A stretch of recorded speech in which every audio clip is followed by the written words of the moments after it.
सोचे तो एवोल्यूशन के नजरिए से नींद सबसे बड़ी गलती लग सकती है, राइट? मेरा मतलब है, जब हम सोते हैं तो ना हम खाना ढूंढ सकते हैं, ना सामाजिक रूप से जुड़ सकते हैं, और सबसे बड़ी बात, हम किसी भी खतरे के प्रति सबसे ज्यादा कमजोर होते हैं।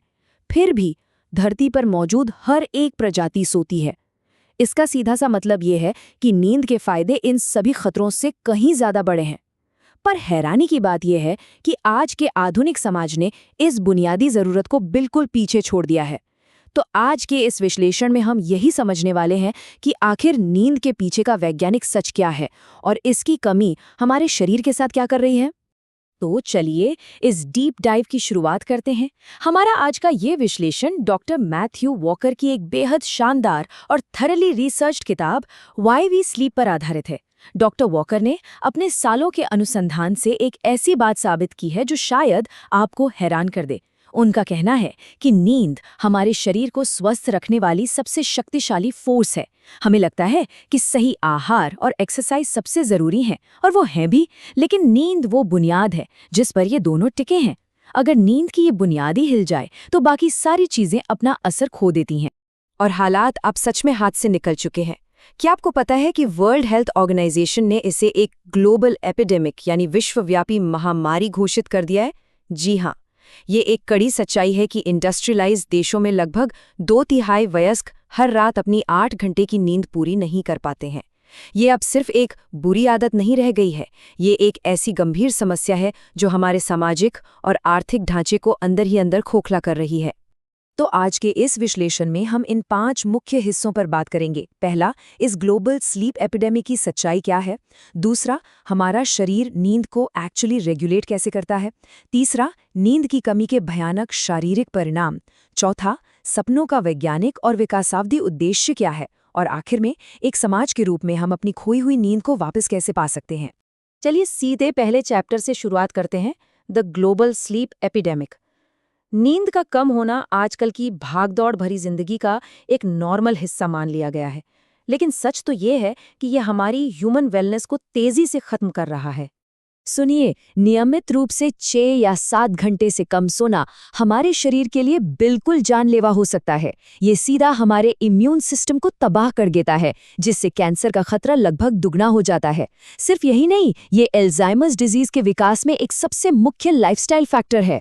और ब्लड शुगर, यहाँ तक कि सिर्फ 1 हफ्ते की थोड़ी सी कम नींद आपके ब्लड शुगर को इतना बिगाड़ सकती है कि आप ऑफिशियली प्री डायबिटिक कैटेगरी में आ जाएं।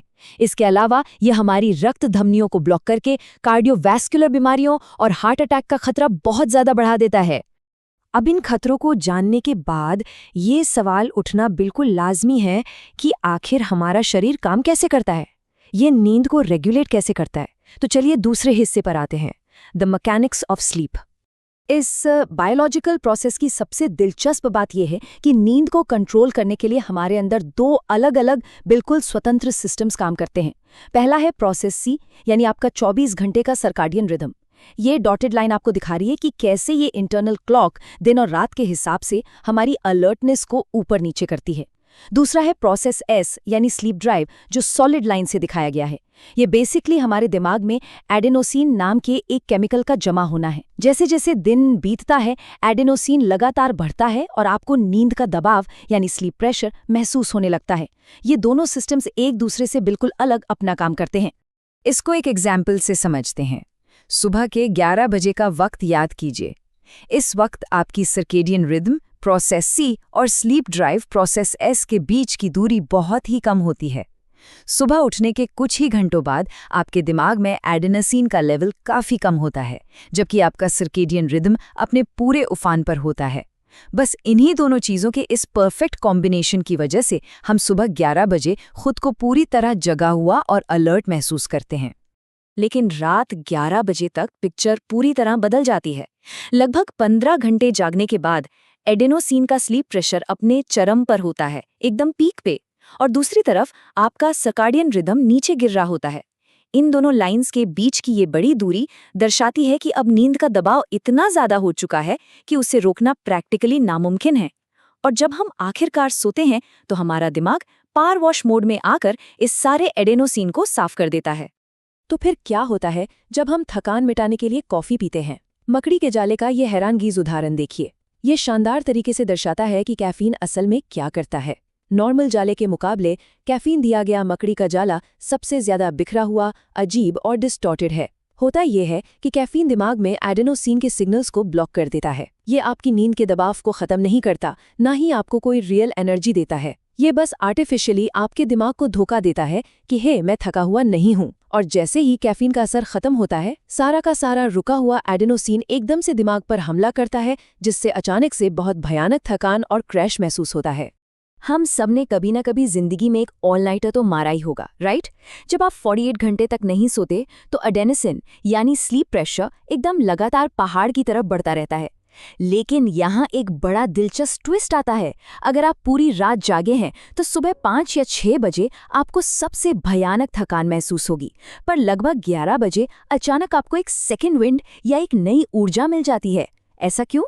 ऐसा इसलिए होता है क्योंकि भले ही एडेनोसिन अपने पीक पर हो, लेकिन आपका सर्केडियन रिदम अपनी 24 घंटे की क्लॉक के हिसाब से सुबह फिर से ऊपर उठने लगता है।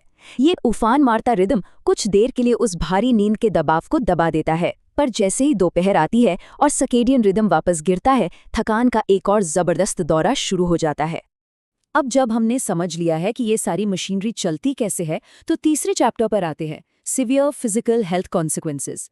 आखिर क्या होता है हमारे शरीर के साथ जब हम इन नेचुरल बायोलॉजिकल मैकेनिज्म्स को बाईपास करने की कोशिश करते हैं? अगर हम सिस्टमैटिकली इस टेबल को देखें तो सच्ची बात यह है कि शरीर का एक भी हिस्सा नींद की कमी के नुकसान से बचा नहीं है। कार्डियोवैस्कुलर सिस्टम की बात करें तो ये रक्त धमनियों को ब्लॉक करके स्ट्रोक ला सकता है। डीएनए लेवल पर देखें, चूहों पर किए गए एक एक्सपेरिमेंट में सिर्फ एक दिन उनकी नींद रोकने पर उनकी जीन एक्टिविटी 200% से ज्यादा गिर गई। दिमाग की बात करें तो एल्जाइमर्स का खतरा कई गुना बढ़ जाता है। डॉक्टर वॉकर की किताब में मार्गरेट थैचर और रोनाल्ड रेगन का बड़ा ही रोचक और सैड उदाहरण दिया गया है। ये दोनों नेता ओपनली इस बात पर गर्व करते थे कि वो रात में सिर्फ 4 या 5 घंटे सोते हैं, और दुर्भाग्य से उन दोनों को ही आगे चलकर एल्जाइमर्स जैसी गंभीर बीमारी का सामना करना पड़ा। अगर आपको लगता है कि ये स्टैट्स डरावने हैं तो इसे सुनिए। एक स्टडी में जापानी वर्कर्स को 14 साल तक लगातार ट्रैक किया गया, और रिजल्ट्स, जो वर्कर्स 6 घंटे या उससे कम सोते थे उनमें कार्डियक अरेस्ट होने के चांसेस उन लोगों के मुकाबले 400 से 500% ज्यादा थे जो 6 घंटे से ज्यादा सोते थे। 400 से 500%! ये कोई मामूली सा स्टैटिस्टिकल फर्क नहीं है, ये लिटरली आग से खेलने जैसा है। और अगर किसी को अभी भी लगता है कि अरे सिर्फ 1 घंटा कम सोने से क्या ही नुकसान हो जाएगा, तो डेलाइट सेविंग्स टाइम का ये ग्लोबल एक्सपेरिमेंट देख लीजिए। ये एक ऐसी घटना है जहां दुनिया भर के करीब 1.5 बिलियन लोग साल में एक दिन अपनी नींद का सिर्फ 1 घंटा खोते हैं, और सालों का डेटा साफ दिखाता है कि उस आने वाले दिन में हार्ट अटैक्स की संख्या में जबरदस्त और सडन इजाफा होता है। सिर्फ और सिर्फ 1 घंटे की नींद का जाना भी कार्डियोवैस्कुलर सिस्टम पर इतना भारी पड़ता है।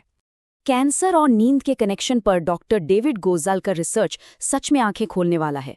उन्होंने माइस यानी चूहों को 2 ग्रुप्स में बांटा। एक ग्रुप पूरी नींद लेता था और दूसरे को नींद पूरी नहीं लेने दी गई। रिजल्ट ये रहा कि स्लीप डिप्राइव चूहों में कैंसर के ट्यूमर की ग्रोथ और साइज में 200% का इजाफा देखा गया। किताब बहुत क्लियर शब्दों में बताती है कि पुअर स्लीप कैंसर पर वही असर डालती है जो जलती हुई आग पर सीधे पेट्रोल डालना। ये ट्यूमर की ग्रोथ को एकदम से भड़का देती है। ये सब थोड़ा हैवी हो गया ना? चलिए अब अपने चौथे हिस्से पर आते हैं, जो थोड़ा रहस्यमयी और दिलचस्प है, द पर्पस ऑफ ड्रीम्स। चलिए समझते हैं REM स्लीप और हर रात आने वाले सपनों की इस दुनिया को। विज्ञान की दुनिया में लंबे समय से एक बहस चलती आ रही है, क्या सपने सच में कोई एक्चुअल बायोलॉजिकल फंक्शन पूरा करते हैं, या फिर वो बस REM स्लीप के दौरान दिमाग की गतिविधि का एक साइड इफेक्ट है, जिसे विज्ञान की भाषा में एपिफेनोमेनॉन कहते हैं। बिल्कुल वैसे ही जैसे बल्ब जलने पर रोशनी करना मुख्य काम है, लेकिन बल्ब का गर्म होना बस उसका एक साइड इफेक्ट है। तो क्या सपने भी ऐसे ही बेकार के साइड इफेक्ट्स हैं? टर्न्स आउट बिल्कुल नहीं। नए साइंटिफिक अनुसंधान बताते हैं कि सपनों का बहुत ही गहरा और जरूरी फंक्शन होता है। REM स्लीप के दौरान हमारा दिमाग जानबूझकर हमारे शरीर की मांसपेशियों को पैरालाइज कर देता है, एक तरह का फिजियोलॉजिकल स्ट्रेट जैकेट पहना देता है, ताकि हम कहीं अपने सपनों पर फिजिकली एक्ट करके खुद को या किसी और को चोट न पहुंचा लें। इसके अलावा सपने एक फ्री ओवरनाइट इमोशनल थेरेपी की तरह काम करते हैं। वो हमारे दिमाग में एक ऐसा केमिकल एनवायरनमेंट बनाते हैं जहां पुरानी और दर्दनाक यादों से जुड़ा हुआ जो इमोशनल पेन है वो धीरे धीरे घुल जाता है। और एक और इंटरेस्टिंग चीज, सपने हमारे फेशियल रिकग्निशन नेटवर्क्स को रिकैलिब्रेट करते हैं ताकि अगले दिन जब हम लोगों से मिलें तो उनके चेहरे और उनके इमोशंस को सही तरीके से पढ़ सकें। किसी भी सोशल ह्यूमन बीइंग के लिए ये बेहद जरूरी है। अब हम आ गए हैं इस विश्लेषण के आखिरी और 5वें हिस्से पर, रिक्लेमिंग सोसाइटल स्लीप। जब नींद के इतने अद्भुत फायदे हैं और इसकी कमी के इतने भयानक नुकसान, तो आगे रास्ता क्या है? हमें करना क्या चाहिए? अगर हम खुद को यानी आधुनिक समाज को देखें तो हम मोनोफेजिक स्लीप अपनाते हैं। इसका मतलब है रात में बस एक लंबा ब्लॉक सोने का प्रयास करना, जो वैसे भी आजकल छोटा होता जा रहा है। लेकिन अगर हम केन्या के गाबरा और कालाहारी के सैंड ट्राइब्स को देखें, जिनका जीवन हजारों सालों से लगभग वैसा ही है जैसा इंसानों का हिस्टोरिकली रहा है, वो बाईफेजिक पैटर्न फॉलो करते हैं। मतलब वो रात में एक लंबा ब्लॉक सोते हैं और फिर दोपहर में एक 30 से 60 मिनट की छोटी नींद या नैप लेते हैं। ये कंपैरिजन साफ दिखाता है कि हमारी इंडस्ट्रियलाइज्ड दुनिया ने हमें हमारी खुद की बायोलॉजिकल डिजाइन से कितना दूर कर दिया है। इस पूरे विश्लेषण का सबसे बड़ा और मुख्य निष्कर्ष क्या है?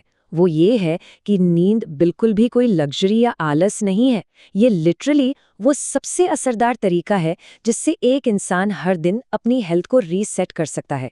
डॉक्टर वॉकर इसे mother nature's best effort at contract death कहते हैं, यानी मौत और बीमारियों को टालने का प्रकृति का सबसे मजबूत और सिंगल बेस्ट हथियार। ये हमारी इम्यूनिटी बढ़ाती है, डीएनए को ठीक करती है और हमारे दिमाग को हील करती है। तो अब आखिर में एक बड़ा सवाल ये उठता है कि हमारा आधुनिक समाज अपनी नींद के इस बुनियादी हक को वापस पाने के लिए खुद को बदलेगा कैसे? सोचिए, हम उन एम्प्लॉयज़ को क्यों ओवरवैल्यू करते हैं जो दिन रात जाकर काम करते हैं और कम सोते हैं? जब तक हमारी मेडिसिन, हमारा एजुकेशन सिस्टम और हमारा वर्कप्लेस कल्चर इस बात को दिल से नहीं अपनाएगा कि नींद उतनी ही जरूरी है जितना भोजन और पानी, तब तक हम इस साइलेंट एपिडेमिक से बच नहीं पाएंगे। हमारा आज का ये विश्लेषण यहीं समाप्त होता है, पर जाने से पहले जरूर सोचिए, आज रात की नींद आपकी सेहत के लिए कौन सा चमत्कार करने वाली है। अच्छी नींद लीजिए और स्वस्थ रहिए।